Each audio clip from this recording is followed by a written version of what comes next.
Welcome to Washington Today on C-SPAN Radio for Tuesday, September 27, 2022.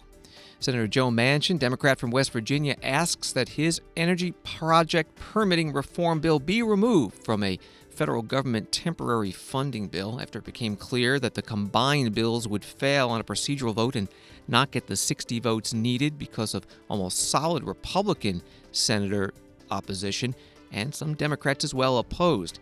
Removing the energy project permitting bill allowed what is called a clean CR, or continuing resolution, to get the necessary 60 votes to advance, and that removes any threat of a federal government shutdown at the end of the week when the new fiscal year begins. President Joe Biden announcing Medicare Part B's premium will decrease next year for the first time in a decade. The president also promising Florida help that the state needs as powerful Hurricane Ian gets set to make landfall on Florida's west coast, perhaps in the Tampa Bay area. Some questions to the FEMA administrator today about why only she and not President Biden has spoken by phone to Florida Governor Ron DeSantis ahead of the storm. Also today, a Senate committee approving an electoral count reform bill. It's designed to prevent another January 6th attack on the U.S. Capitol. Virginia students walking out of class in protest of Governor Glenn Youngkin's proposal to change policies on transgender students. U.S. Attorney General Merrick Garland announcing a crackdown on fake fentanyl. And leaks found in Nord Stream gas pipelines between Russia and Europe may point to sabotage. And we start first with an update this afternoon from the House Select Committee investigating the January 6th attack on the Capitol. It has postponed a hearing that was scheduled for Wednesday. A press release from the chair, Benny Thompson, Democrat from Mississippi, and the vice chair, Liz Cheney, Republican from Wyoming, says, in light of Hurricane Ian bearing down on parts of Florida, we've decided to postpone tomorrow's proceeding. We're praying for the safety of all those in the storm's path. The Select Committee's investigation goes forward, and we will soon announce a date for the postponed proceedings. Of course, the C-SPAN networks will cover these hearings gavel to gavel. And now to that government funding bill. The day began with this article from Politico. The Senate was hurtling toward a critical test vote that will decide whether congressional leaders will be forced to strip Senator Joe Manchin's energy permitting plan from a short-term government funding patch in order to thwart a shutdown at midnight on Friday. Politico wrote that the GOP is likely to block an effort to combine the two bills. Well, late afternoon, the Senate Majority Leader Chuck Schumer, Democrat from New York, made the announcement. Mr. President, I have a short update on today's vote for the information of all senators. Later this afternoon, the Senate is scheduled to hold a cloture vote on a motion to proceed to a vehicle for the CR. Now, Senate Republicans have made very clear they will block legislation to fund the government if it includes bipartisan permitting reform, because they've chosen to obstruct instead of work in a bipartisan way to achieve something they've long claimed they wanted to do. Because American families should not be subject to a Republican-manufactured government shutdown, Senator Manchin has requested, and I have agreed, to move forward and pass the recently filed continuing resolution legislation without the Energy Independence and Security Act of 2022. Senator Manchin, myself, and others will continue to have conversations about the best way to ensure responsible permitting reform is passed before the end of the year. I yield the floor. Senate Majority Leader Chuck Schumer on the Senate floor. He has been saying that combining the two bills was part of the overall deal to get Senator Manchin's support for that law named the Inflation Reduction Act that passed over the summer, the $700 billion plus for clean energy and health care, and also raised taxes on large corporations. All Senate Republicans voting against the Inflation Reduction Act and saying there's no reason now why they should vote for what is being called the other half of the deal. Senator Joe Manchin putting out a statement after he asked that his permitting reform be removed. He said it's unfortunate that members of the U.S. Senate are allowing politics to put the energy security of our nation at risk. The last several months, we have seen firsthand the destruction that is possible as Vladimir Putin continues to weaponize energy. A failed vote on something as critical as comprehensive permitting reform only serves to embolden leaders like Putin who wish to see America fail. Well, earlier in the day, the Senate Republican leader, Mitch McConnell, explained why he was opposing combining the bills. Last night, our Democratic colleagues released a draft short-term government funding bill. Big parts of the draft are unobjectionable because they were negotiated across party lines. Both sides of the aisle want to prevent a government shutdown that no one wants. Both sides want to keep resources flowing to disaster-stricken communities. In fact, both the Democratic chairman of the Appropriations Committee, Senator Leahy, and the Republican vice chairman, Senator Shelby, have stated publicly that this poison, excuse me, Mr. President, I've got a misplaced page here. As I was saying, both sides want to continue time-sensitive support for Ukraine, but unfortunately, our Democratic colleagues decided to put in extraneous partisan language, in fact, a poison pill. This extraneous poison pill is not related to keeping the government open. It was not negotiated across the aisle. In fact, both the Democratic chairman of the Appropriations Committee, Senator Leahy, and the Republican vice chairman, Senator Shelby, as I was saying earlier, have stated publicly that this poison pill should not be in the underlying bill. The poison pill is a phony attempt to address an important topic of permitting reform. It is much too difficult to build things in America and unleash American energy. Liberal regulations and red tape are a huge, huge part of the problem. That's why Republicans are the leaders on this issue. That's why my colleague, Senator Capito, has introduced a strong, robust package that would actually move the ball forward. What our Democratic colleagues have produced is a phony fig leaf that would actually set back the cause of real permitting reform. This is an issue where it should be very easy to improve upon the status quo.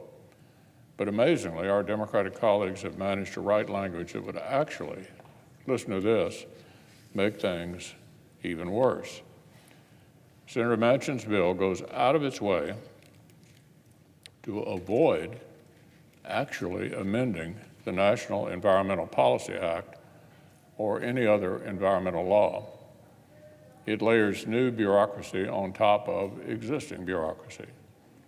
Its new requirements and deadlines are paper tigers with no enforcement.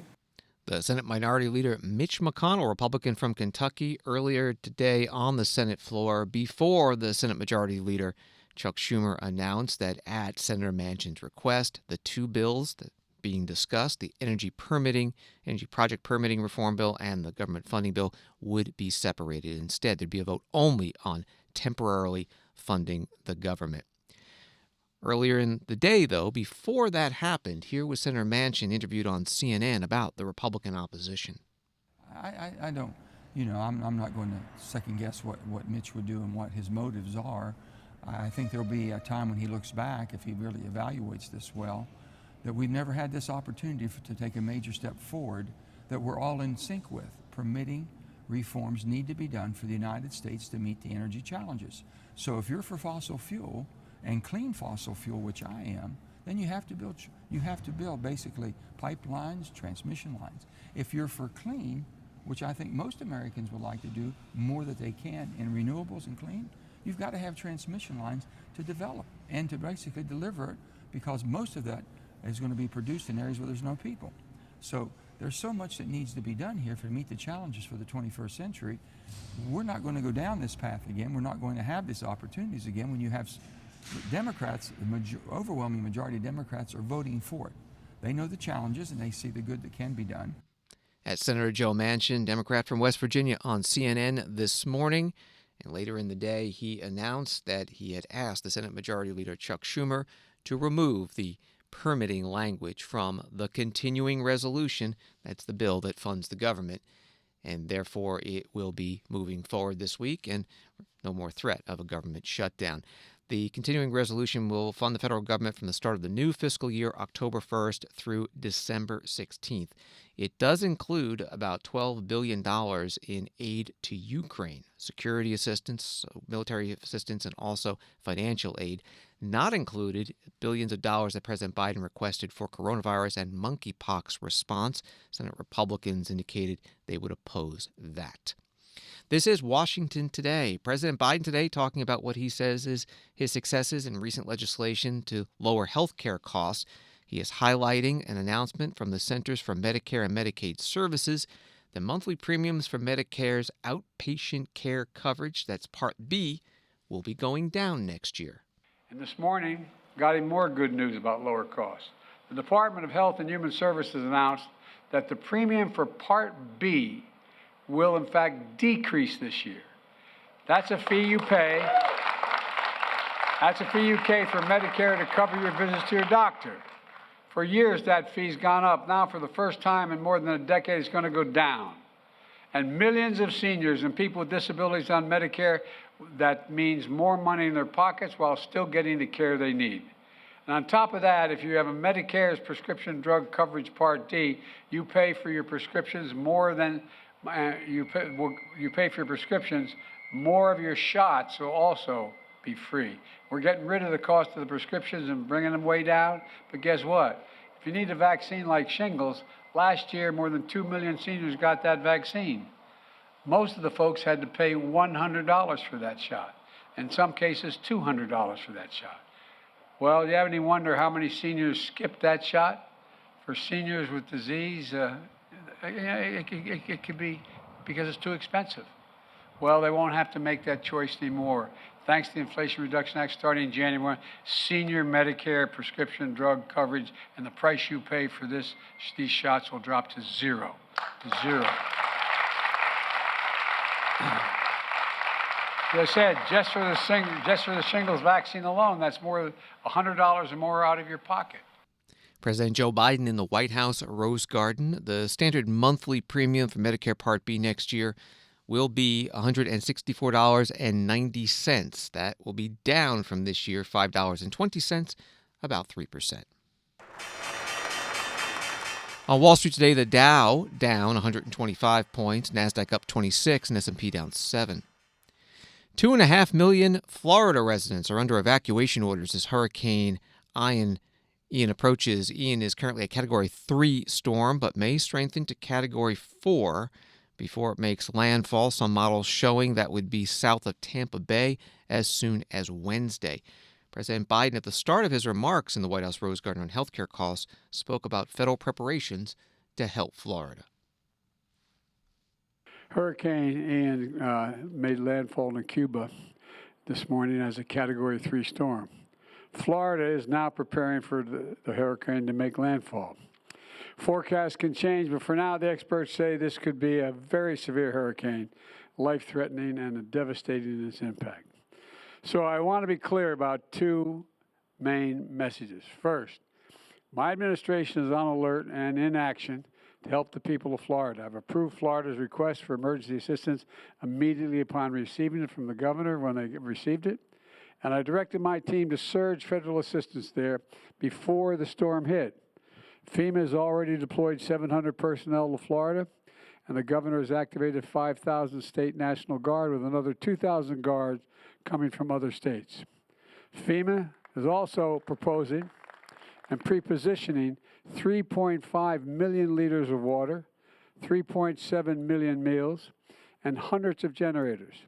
I just spoke this morning with the areas that are likely to be hit, the mayors of Tampa, St. Pete, and Clearwater. All of them are in the storm's path, and they're focused on the safety of their communities, and they're doing everything they can to get people out of harm's way. I told each one of them my conversation separately. Whatever they need, I mean this sincerely, whatever they need, contact me directly, and they know how to do that. I have a lot of personnel down there already. We're here to support them in every way we can. Second thing I'd like to mention is the citizens in the potential impact area should obey the instructions of local officials. Evacuate when ordered and be prepared for the storm when it comes. And evacuations have already been called for. And apparently they're going along in a fairly orderly way in each of the 3 cities. Your safety is more important than anything. And I know our hearts are with everyone who will feel the effects of this storm, and we'll be with you every step of the way. We're not going away. And as we prepare for Ian's landfall in Florida, I remain focused on helping Puerto Rico recover from the aftermath of Hurricane Fiona. Hundreds of FEMA and federal personnel are now there, including search and rescue teams, the U.S. Army Corps of Engineers for power restoration, and other experts from around the country. FEMA has already distributed $40 million in direct assistance to survivors to help them begin to rebuild their homes, and FEMA also is providing $700 in direct assistance to families displaced from their homes to meet critical needs of food, first aid, prescriptions, and baby food and fuel now. And I immediately approved the expedited major disaster declaration to provide individuals with public assistance to help their communities recover as well. This declaration will get federal resources out quickly and help people start to rebuild their lives. They've been through a rough period since the last hurricane. And as part of the declaration, I've also authorized a 100% federal funding for debris clearance and rescue for power and water restoration, shelter and food for the entire month. And to the people of Puerto Rico who are still reeling from Hurricane Maria 5 years later, we're with you and we're moving forward with you, and we're not going to go home till it all gets done. President Joe Biden in the White House Rose Garden. Earlier in the day, the administrator of FEMA, Federal Emergency Management Agency, Deanne Criswell, met with reporters in the White House briefing room. She said that President Biden had spoken by phone with a number of mayors of Florida cities about the hurricane, but not with Florida's Republican Governor Ron DeSantis, although she had spoken with the governor. Administrator Criswell was asked why and if it affected federal-state coordination. In the past, President Biden, has made calls to governors in situations of natural disasters. Kay Ivey in Alabama, or Asa Hutchinson in Arkansas, or the governor in Texas. Is there any? Can you articulate, I guess, how those determinations are made and why it hasn't been made in this case to have the president call the governor? Yeah, the president is very focused on making sure that the federal family has the right resources available to support this. That is why I contacted the governor right away, and we have a team of my senior leadership that are embedded with the governor to make sure that we're supporting that. Our focus today is making sure that we have the right measures in place to support the life-saving activities that need to happen.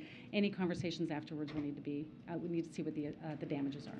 But he's made conversations with the mayors, so is there any reason why not the governor? Again, we have a strong team that's in place supporting the governor right now, working side by side with him and his staff. We'll continue to stay engaged with him. Yeah, thanks. Just a follow-up to that.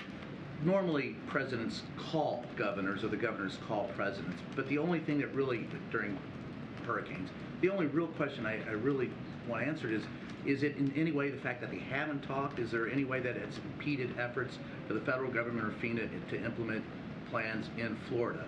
And if so, what would they be? No, we are very focused on what the needs of Florida is right now. We do not bring politics into our ability to respond to these disasters. We are going to support whatever Governor DeSantis asks of us.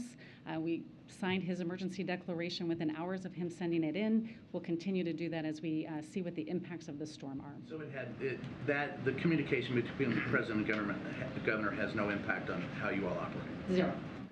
FEMA Administrator Deanne Criswell with reporters in the White House briefing room. Florida Governor Ron DeSantis has been holding multiple news conferences every day in these days leading up to Hurricane Ian's expected landfall in his state, talking about the preparations, the warnings, and the resources that will be available. He's also taking questions about how to pay for the anticipated damage from the storm. There's an article at insurancejournal.com that reads, Florida property insurance experts have long warned that a powerful hurricane strike on a major metropolitan area could result in catastrophic losses and the insolvency of more carriers. Those warnings could become reality by the end of the week if, as is now predicted, Hurricane Ian comes ashore as a Category 4 storm in the Tampa area, the first direct hit on the metropolis in more than a century. The article cites a report by CoreLogic, a property analytics firm, that such an impact could damage in the Tampa area over 630,000 residential properties with a reconstruction cost value of nearly $150 billion. Here's a question to Governor DeSantis today at his news conference. Yeah, Governor, worst case scenario, and I think you may have seen Jeff Brandis make some calculations about the insurance impact that citizens could be, which covers 25% of Tampa Bay area, could be, paying out $10 billion. The total cost just for the Tampa Bay area could be $40 billion. Is there some contingency plan in place beyond what the legislature and you approved, to lower the hurricane catastrophe cap? We'll address it. I mean, we'll address it. I mean, we have a cat fund that's flush. We put another $2 billion into kind of an added layer of protection. I would say, though, we are looking at a lot of flood claims. I'm not saying there's not going to be wind damage. I mean, it's a hurricane, so you're likely to see that. But when you're talking about things like Tampa Bay, the danger and why Tampa Bay is so fragile in terms of these types of storms and why people have said that's the one place in Florida that could have the most damage is because that water's got nowhere to go in Tampa Bay. And so you end up with surge, you end up with flooding. In that Tampa Bay area, we have close to 1 million flood policies under the National Flood Insurance Program. We've got about 15,000 private policies. And so most of that is going to end up being an issue for that. Now, of course, there's more that I want to do in terms of the wind insurance, and that'll be something that we're going to address. I mean, look, at the end of the day, we've got to make sure folks are taken care of, and so we will do that, whatever we need to do. Florida Governor Ron DeSantis with reporters at the Emergency Operations Center in Tallahassee, Florida, this morning. Associated Press adding this: Hurricane Ian's forward movement was expected to slow over the Gulf, enabling the hurricane to grow wider and stronger before it brings punishing wind and water to Florida's west coast. Forecasters said the surge of ocean water could reach 10 feet if it peaks at high tide. Rainfall could total 16 inches, with as much as 24 inches in isolated areas. Coastal communities could be inundated. Washington Today continues in a moment. There are a lot of places to get political information, but only at C-SPAN do you get it straight from the source. No matter where you are from or where you stand on the issues, C-SPAN is America's network. Unfiltered, unbiased, word for word. If it happens here, or here, or here, or anywhere that matters, America is watching on C-SPAN, powered by cable.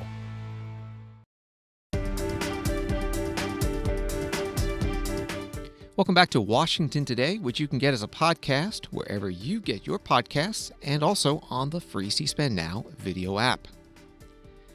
The Senate Rules and Administration Committee passing a bill that would reform the Electoral Count Act. It's the law from the 1880s that governs how electoral votes are counted after a presidential election, and the procedure in Congress to object to a state certification of which candidate won. This is all in an effort to try to avoid a repeat of the violent disagreements that occurred on January 6, 2021, with the attack on the U.S. Capitol. The Senate's starting point was a bipartisan bill from a group of senators led by Susan Collins, Republican of Maine, and Joe Manchin, Democrat from West Virginia. Here is the chair of the Senate Rules and Administration Committee, Amy Klobuchar, Democrat from Minnesota, opening up today's meeting. We are here today after months of bipartisan efforts, as I noted, to find common ground on needed reforms to the outdated and antiquated Electoral Count Act. I appreciate the work of my colleagues and input we've received from experts, including an incredibly productive hearing last month. I hope this bipartisan markup will continue in that spirit, and I note that at the hearing, many of the ideas that were raised at the hearing are now in the manager's amendment. Enacted in 1887 after the disputed election between Rutherford Hayes and Samuel Tilden, the Electoral Count Act was largely overlooked for over 130 years. But it was at the center of a plan to overturn the 2020 election and the will of the American people that, as we all know who work here, culminated in a violent mob desecrating the Capitol. On that day, enemies of our democracy sought to use this antiquated law to subvert the results of a free and fair election.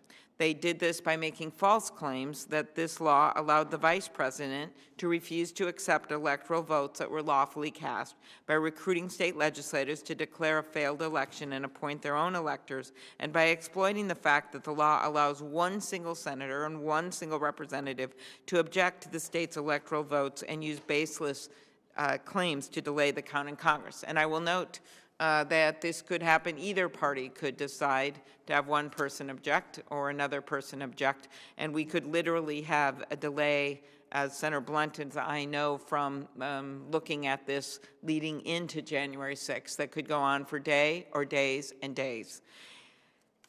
I will never forget being there with you, Senator Blunt, and Vice President Pence at 3:30 in the morning as we walked through the broken glass and the spray-painted columns to do our job. It was silent, a stark contrast to the morning's celebratory walk with members of the Senate. While we finished our work that day, the peaceful transfer of power, which lies at the very foundation of our democracy, was at stake. And it's essential that we come together to take action to ensure that it never happens again. This bill explicitly rejects once and for all the false claims that the Vice President has authority to accept or reject electoral votes and makes it clear that the Vice President's role during the joint session is ceremonial. Second, it raises the threshold to challenge the electoral votes during the joint session of Congress to guard against baseless claims. Right now, just 2 people out of 535 members can object and slow down and gum up the counting. This bill would raise the threshold to 1/5 of Congress. Third, it ensures that partisan state legislatures cannot appoint electors themselves and ignore the will of the voters. Fourth, it makes reforms to ensure that candidates can have an appeal process. The Senate Rules and Administration Committee Chair, Amy Klobuchar, Democrat from Minnesota, at today's markup. The ranking Republican on the committee is Roy Blunt from Missouri. He also supported the bill. There's been broad support on both sides of the aisle to update the act, to clarify the language and address the ambiguities in the act. There's also been broad agreement that any changes to the process by which Congress counts electoral votes should be bipartisan. For the better part of the past year, as you pointed out, a bipartisan group of senators led by Senator Collins and Senator Manchin have worked to craft the Electoral Count Reform and Presidential Transition Improvement Act. They talked to many election experts and legal scholars and engaged in robust debate of how the Electoral Count Act should be reformed. The result of their work is a bill that's already received significant support from senators of both sides of the aisle. I want to applaud that group for their efforts, and as you mentioned, 2 of our committee members, Senator Capito and Senator Warner, were really involved in that conversation. You and I were supportive of letting that bipartisan group do its work. They negotiated this bipartisan bill. That type of deliberation and debate and compromise is exactly how the Senate is supposed to work. With any compromise, no one's likely to be completely happy with the final result, but this bill addresses and fixes the major flaws of the Electoral Count Act. Senator Roy Blunt, the ranking Republican on the Rules and Administration Committee. The final vote in the committee to send the bill to the full Senate was 14-1. The one no vote, Republican Ted Cruz of Texas. This bill is bad law, it's bad policy, and it's bad for democracy. There are serious constitutional questions in the bill. The text of the Constitution, Article 2, says each state shall appoint in such matter as the legislature thereof may direct a number of electors. This bill is Congress trying to intrude on the authority of the state legislatures to do that. But it's also exceptionally bad policy. Unfortunately, I understand why Democrats in this body support it. I think there are 3 reasons Democrats in this body support it. Number 1, this bill is all about Donald J. Trump. And nobody in our lifetimes has driven Democrats in this body more out of their mind than President Trump. We know that Democrats aren't opposed to objecting to elections and presidential electors. We know that because Democrats objected in 1969, and then they objected again in 2001. Then they objected again in 2005, and then they objected again in 2017. So Democrats have a long history of going up and objecting to electors. And by the way, in two of those times, 1969 and 2005, it wasn't just a Democrat House member that objected. A Democrat senator joined in that objection and triggered the debate and vote. We also know the brazen hypocrisy that the Democratic rage at Trump has produced, where we have a kangaroo circus of a January 6th committee literally chaired by a House Democrat who made one of those objections, insisting that it is now utterly unimaginable to object to a presidential election and to the outcomes thereof. We also know that the Democrats are hell-bent on federalizing elections, and this bill takes a significant step down that road of putting the federal government in charge of elections. That has been a top Democrat priority for some time. But the biggest reason this bill is problematic is it is intended to decrease the ability of the United States Congress to address the very real problem of voter fraud. Senator Ted Cruz, Republican from Texas, at the Rules and Administration Committee meeting. Again, the bill was reported out of committee by a vote of 14-1. Senator Cruz, the lone no vote, now heads to the full Senate. The U.S. House recently passed its own electoral count reform bill, with 9 Republicans joining all the Democrats in voting yes. More than 1,000 students walked out of Virginia middle and high schools Tuesday, organizers said, writes USA Today, leaving class in protest of the state's reversal of transgender protections that put decisions on students' identities and preferred names at school exclusively in the hands of their parents. The guidelines, released September 16th by Republican Governor Glenn Youngkin's administration, requires students to use restrooms, pronouns, and names based on their official school record. It limits sports teams to gender assigned at birth, and it tightens parental notification requirements. That reporting from USA Today. We'll hear from Governor Youngkin in just a moment, but first, this came up at today's White House briefing with the Press Secretary Karine Jean-Pierre. Students across Virginia today walked out of their classroom to protest the governor's new guidelines restricting the rights of transgender students. Does the White House support these students? So I haven't seen those reports, but you know this is a president that supports the LGBTQI+ community and has been supporting that community for some time now, as vice president, as senator, and certainly as president now. And he speaks always is proud to speak out against the mistreatment of that community. We believe, and he believes, transgender youth should be allowed to be able to go to school freely, to be able to express themselves freely, to be able to have the protections that they need to be who they are. Again, I have not seen these reports, but we can say with all confidence, and you all know, have covered him for some time, when it comes to this community, he is a partner and he is a strong ally, as well as the vice president. The White House Press Secretary Karine Jean-Pierre during her daily briefing with reporters. Virginia Governor Glenn Youngkin was interviewed Monday by WJLA-TV in Washington. This is for the child's best interest. It's for the family's best interest. And I think folks, once they read the policy, will better understand that. We've reached out to school districts in Northern Virginia, and we've asked, do they plan to comply with these model policies from the Virginia Department of Education?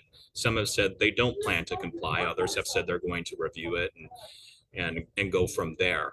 What do you tell school districts who might refuse to comply with these this new guidance? What do you tell them? And if they don't comply, would your administration consider taking them to court? Well, to begin with, this is the law. And the General Assembly passed a bill, and the previous governor signed it, that model policy would in fact be issued by the Department of Education, and that school districts would then be called on to adopt policies that are consistent with the model policy. So this wasn't something that school districts were given a choice. This is the law. And I would, on top of that, just ask school districts why they believe parents shouldn't be involved in these most important decisions. And I think what they'll end up concluding once they fully read and comprehend what I think we've said very clearly in these documents is that we should in fact work with with parents. We should work with trusted advisors and make sure that we put the child's best interest at the forefront. And so I think that all schools must comply because that's the law. And I think that they, in the best interest of the children and families, should comply. Virginia Governor Glenn Youngkin, a TV interview with WJLA in Washington, an ABC News affiliate. Today's student walkout at nearly 100 schools across Virginia in protest of the proposed policy change on transgenders was organized by a student-run group, Pride Liberation Project. U.S. Attorney General Merrick Garland meeting the leadership of the DEA, Drug Enforcement Administration, today, announcing a crackdown on fake fentanyl and 10 million fraudulent pills seized in nearly 400 investigations in 200 cities across the United States. Administrator Ann Milgram just briefed the Deputy Attorney General and me on Phase 3 of the DEA's One Pill Can Kill initiative. Across the country, a nearly invisible poison, fentanyl, is devastating families and communities. Yet many young people who take fentanyl don't even know that they're taking it. That is because drug cartels are manufacturing and moving fake pills that are designed to look exactly like brand name drugs for pain, ADD, or anxiety. But instead, many contain deadly amounts of fentanyl. In addition, the cartels are marketing rainbow-colored pills that are designed to look like candy or prescription drugs. They can come in either a tablet form or in a block that looks like sidewalk chalk. These pills, too, contain fentanyl. We know from lab testing that these rainbow fentanyl is just as dangerous and just as deadly as other forms of fentanyl. And we know that violent criminal drug traffickers and their cartels bear the responsibility for this crisis that is poisoning and killing young Americans. The Justice Department, including the extraordinary professionals of the DEA, is working to disrupt and dismantle the operation of these cartels. We are doing everything in our power to get these deadly drugs off the streets and to save lives. From May through September of this year, DEA agents conducted 389 investigations, including 35 cartel-linked investigations in 201 cities. Over the course of these investigations, we seized over 10 million fake pills and 982 pounds of fentanyl powder across all 50 states. That is enough to kill 36 million Americans. In addition, agents seized 338 weapons during this operation, including shotguns, pistols, and hand grenades. Today's briefing also made clear the enormous amount of work that we still have to do. I've read too many reports on too many cases, including too many young people who ended up dying after taking just one pill laced with fentanyl, often disguised as something else. Attorney General Merrick Garland at the DEA today. Now to Russia's war against Ukraine. Denmark's prime minister says that leaks detected in the Nord Stream gas pipelines clearly were caused by deliberate actions and could not have been the result of accidents, although she says there's no information yet to indicate who may be behind the action. Associated Press writes it this way: explosions rattled the Baltic Sea before the unusual leaks were discovered on two natural gas pipelines running underwater from Russia to Germany. Some European leaders and experts are pointing to possible sabotage during an energy standoff with Russia provoked by the war in Ukraine. The U.S. Secretary of State Antony Blinken asked by a reporter about it. Secretary Blinken, we've seen several reported leaks in the Nord Stream pipeline system that Germany has said could be an act of sabotage. What's the U.S. assessment of what we're seeing there, particularly given previous Russian moves to curtail gas supplies? And can you speak a little bit more broadly to the pressure that Europe is coming under as winter and a potential energy crisis looms? The leaks are under investigation. There are initial reports indicating that this may be the result of an attack or some kind of sabotage, but these are initial reports and we haven't confirmed that yet. But if it is confirmed, that's clearly in no one's interest. Now, my understanding is the leaks will not have a significant impact on Europe's energy resilience. And what's critical is that we are working day in, day out both on a short-term basis and a long-term basis, to address energy security for Europe and for that matter around the world. Short-term, just to cite a few examples, we are working on implementing the oil price cap to keep Russian oil flowing, but at a steep discount. That, of course, will deny Russia excess revenues that it would use to prosecute its aggression against Ukraine, and at the same time, as I said, keep oil flowing on world markets. We're working to continue to surge LNG supplies to Europe in cooperation with global partners, including in the Indo-Pacific. It's worth noting that our own oil production is up by more than 500,000 barrels per day this year. Our LNG exports are up more than 20% since last year. In fact, we became the largest LNG supplier to the European Union and the UK this year. And we've become the largest overall LNG exporter this year. And of course, as you know, we've been tapping into the Strategic Petroleum Reserve at unprecedented levels. Others are doing the same. This is having an impact both on supply and on price. Long term, we're supporting efforts to reduce reliance on fossil fuels, including LNG over the long term, including through a task force that we established with the European Union some months ago on energy security that's working very actively, looking at ways both to reduce demand, to pursue renewables, to make the transition. And then we're working with global partners to reduce dependence on fossil fuels and accelerate the transition to renewables beyond Europe. It's a long way of saying that there are clear challenges in the months ahead that we're addressing, but there is also a very significant opportunity to do two things. One, to finally end the dependence of Europe on Russian energy, and thus the position that Europe is in of being on the receiving end of the weaponization of energy by Russia, and also to accelerate the transition to renewables and to make sure that we're addressing the climate challenge that we face. So we can and we are working to do all of this in a way that provides energy security for Europeans and not only gets us through the next months, but leaves us in a better, stronger position for the years ahead. The Secretary of State Antony Blinken, part of a joint news conference today with India's Minister of External Affairs. A story at Reuters, an ally of President Vladimir Putin issued a stark new nuclear warning to Ukraine and the West on Tuesday as Russia began releasing results of referendums it bills as a prelude to it annexing 4 Ukrainian regions. Tuesday's nuclear warning by Dmitry Medvedev, deputy chairman of Russia's Security Council, is one of several issued by Putin and his associates in recent weeks. Medvedev saying in a post on Telegram, "I believe that NATO would not directly interfere in the conflict. Even in this scenario, the demagogues across the ocean and in Europe are not going to die in a nuclear apocalypse." At the Pentagon today, reporters asking questions to the Press Secretary General Pat Ryder. Two things. Have you seen any change or any movement by Russia to ready their nuclear forces in any way? I know that this is a repetitive question, but just to ask it again.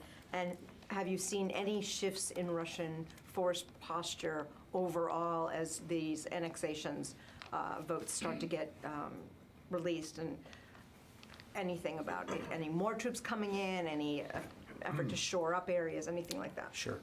So broadly speaking, you know, as we've said, we obviously take these threats seriously, but at this stage, we've not seen anything that would cause us to adjust our own nuclear posture at this time. And as we've said previously, our focus continues to remain on supporting Ukraine in their fight and working closely with our allies and partners. In terms of Russian force posture, broadly speaking, without getting into a detailed operational update, no major shifts other than we continue to see, particularly in the Donbass region, the Russians attempt to conduct offensive operations in that area, with Ukraine successfully holding the line. Pat Ryder is a general and the Pentagon press secretary, speaking with reporters today in the Pentagon briefing room. NBC News reports that the flow of Russian men of fighting age looking to leave the country persisted Tuesday amid fears the government would soon close its borders to stop those trying to evade President Vladimir Putin's draft. The mass exodus comes as President Putin's government tries to energize Russia's faltering offensive in Ukraine and look likely to swiftly annex 4 occupied territories where referendums on joining Russia were being held. That from NBC. Thanks for listening to Washington Today. Remember to sign up for C-SPAN's evening newsletter word for word to get the stories Washington is talking about sent to your inbox every day. You can subscribe at c-span.org/connect. Have a good night.